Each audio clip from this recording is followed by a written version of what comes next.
Hi, everybody. I'm Duke Castiglione, sports anchor here at Fox 5. And if you watch Fox 5, you know we have a lot of workout segments. We love working out here.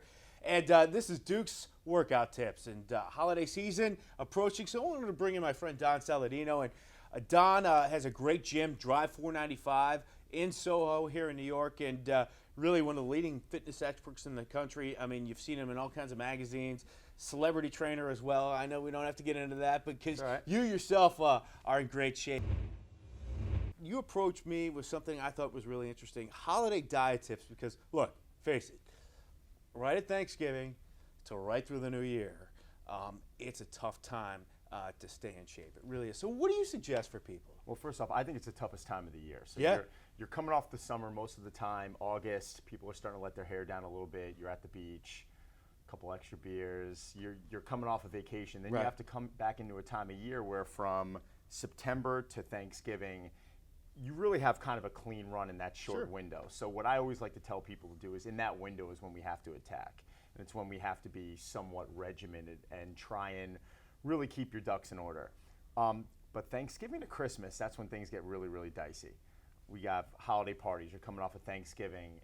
It's very easy between Thanksgiving to the New Year's to say to yourself, you know what, I'm just going to completely blow this off and start everything in the New Year's, which is what I don't want you to do. No, I don't like to do that either. Although, even if you are working out, let's face it, there's food everywhere this time of year. And the holiday parties mean, you know, you go out and you socialize, and you know, that means, you know, a couple glasses of wine here, a couple beers here, and then all of a sudden, you know, you got to shop. You know, it's a time of year where it's for a lot of people, you know, visiting friends and family to get that workout in and to keep the diet clean.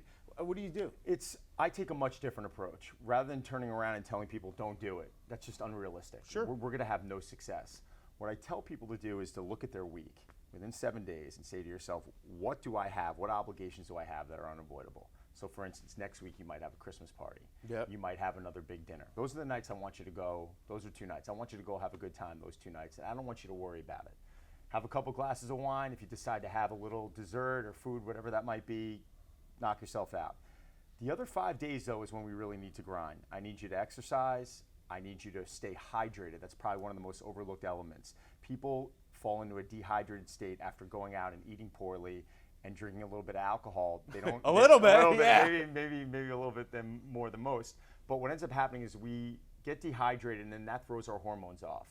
The hormones are the one thing that I look at, and that's what really causes us to be optimal when it comes down to fat burning. So still enjoy yourself, still have a good time, but the last thing I want you to do on a Tuesday night when you're home with your wife is opening a bottle of wine and having some pizza. We don't need it those days. Save it to when you go out and you entertain. So the alcohol, you're not so concerned about the calories, because I know a lot of, look, let's face it, people are going to drink this time of year. You're more concerned about the hormone levels and blood sugar spikes? Yeah, sure. I mean, listen, I'm not a huge drinker, but what ends up happening is every once in a while, if I like to go out and have some cocktails, I'm not worried if, you know, it's a beer or if it's a margarita. I'm going to have what I want to have because I'm not doing it every night. If you're an individual that's out 3-4 nights a week entertaining, then I think it's something to really be concerned with.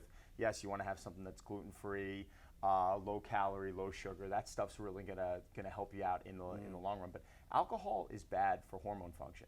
And when your hormone function is thrown off, it's throwing off your testosterone, your growth hormone, your cortisol levels. These are all things that dictate how well your body is acting as a furnace. And the example I give people is, you know, our metabolism is like a campfire. You have 2 campfires. If that campfire begins to burn out, that's our metabolism running colder and colder.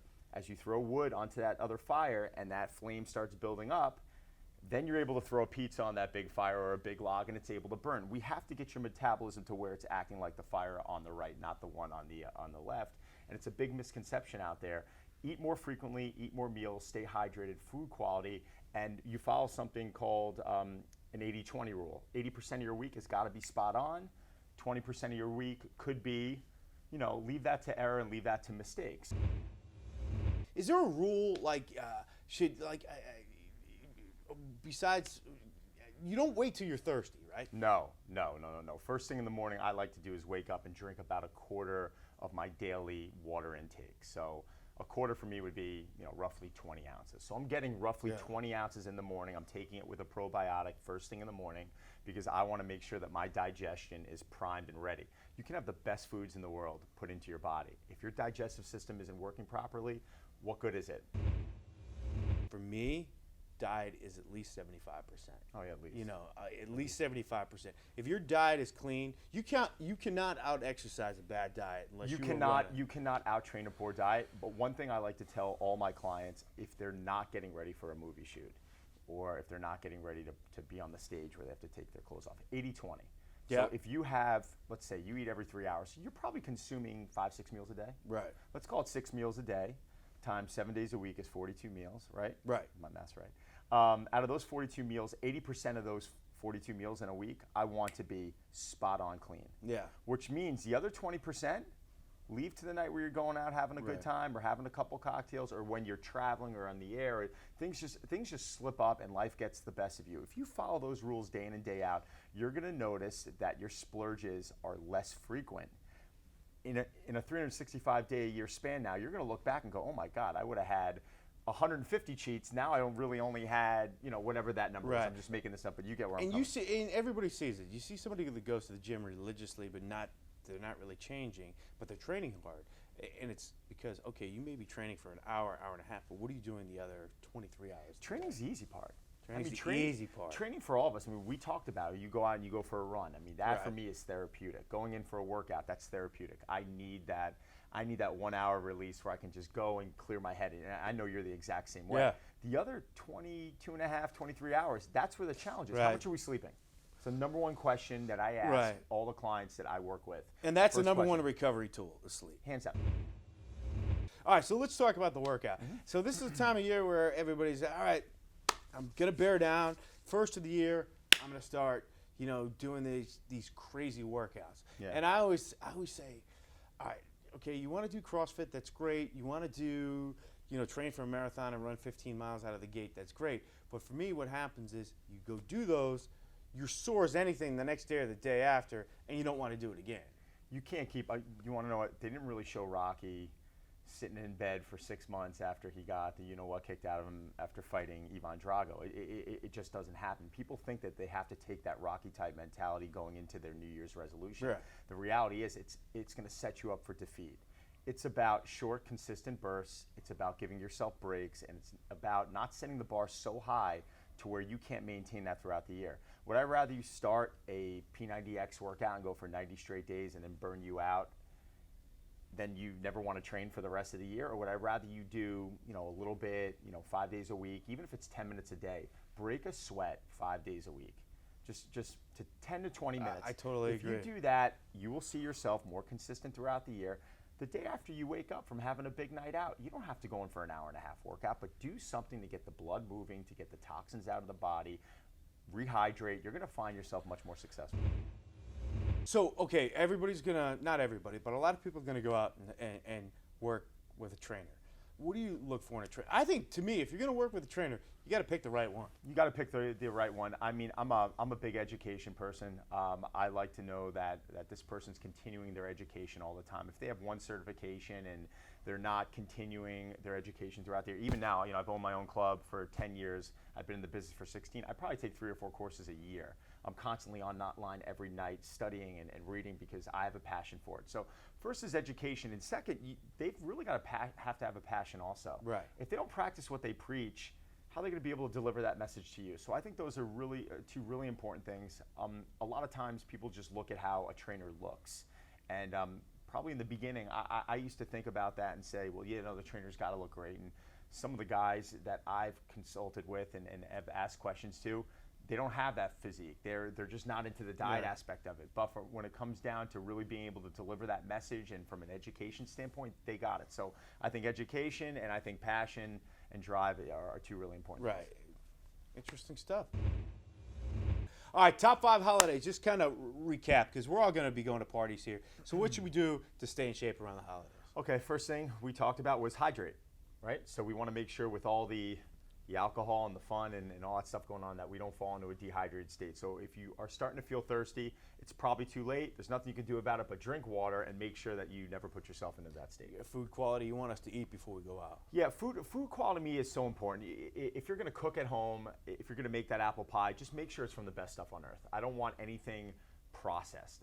That's the one thing I'd love you to stay away from throughout all this stuff. So you could still eat candied yams, you could still eat sweet potato pie and all this fun stuff that you might have throughout the holidays, but make sure it's from good quality organic ingredients if you can. And you can actually cheat with like chicken broth and different things. You can actually find substitutes that are a lot lower calorie. Yeah, I mean, still taste good. All I'm telling you to do is shop organic. Right. I mean, in a nutshell. So still eat those things. Like I'm going to be eating some stuff that would be off my diet, but it's going to be coming from good quality whole foods.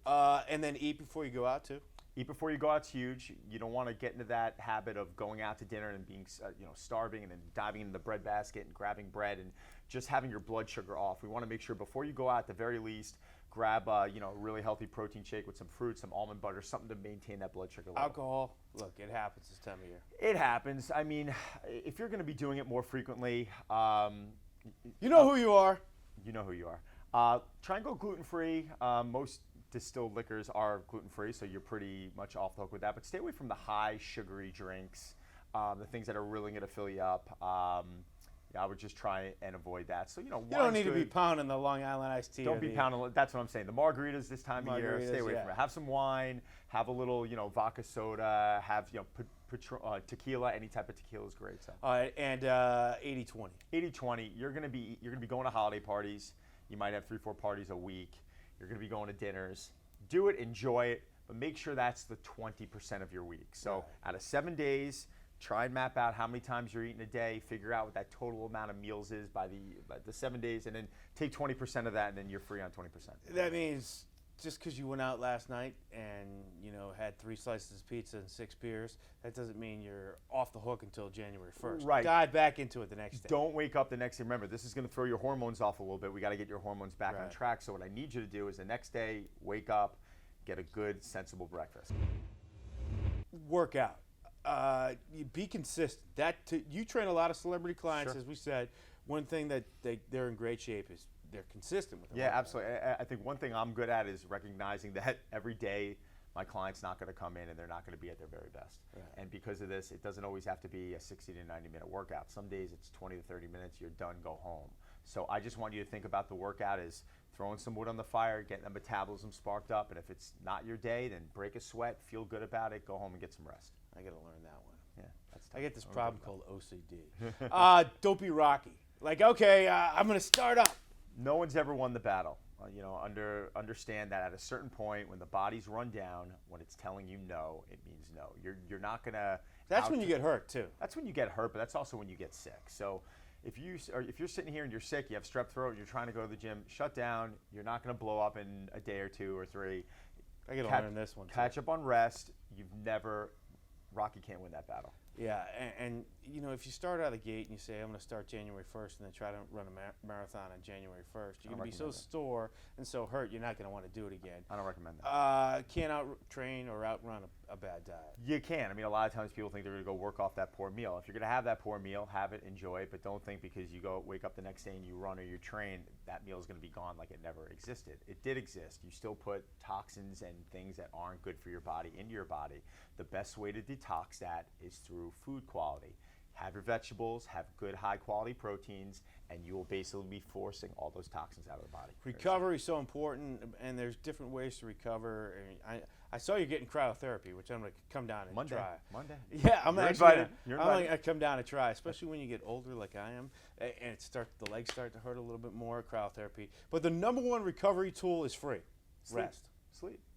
I mean, you burn calories at rest, excuse me. I had a client recently who went away, lost 10 pounds in 3 weeks because he improved his sleep by 90 minutes a night. So through the holidays, through the partying and the lack of rest, try and find ways to maybe just take a 20-minute power nap through the day. It's going to go such a long way. And it's hard to do here in New York where we're all type A personalities working all the time. What's the last one, 10 minutes? Yeah, consistency. At the very least, go do something, break a sweat. If it's 10 to 20 minutes of just, exercise, running, sex, call what you want, break a sweat for 20 minutes. I want you, no, seriously, I want you to move. You got to get your body moving. It doesn't have to be 60 to 90 minutes. Right. It's got to be a little bit, and do it frequently. All right, Don, where can people find you? Don Saladino on my Instagram, my Facebook's Don Saladino, and my Twitter is Don Saladino. And he has got an outstanding Instagram. There's some really creative workouts, whether you're lifting food carts or going up signs on Broadway, doing pull-ups. I mean, it is well worth going out there and checking out. Don Saladino, appreciate the time. Happy holidays.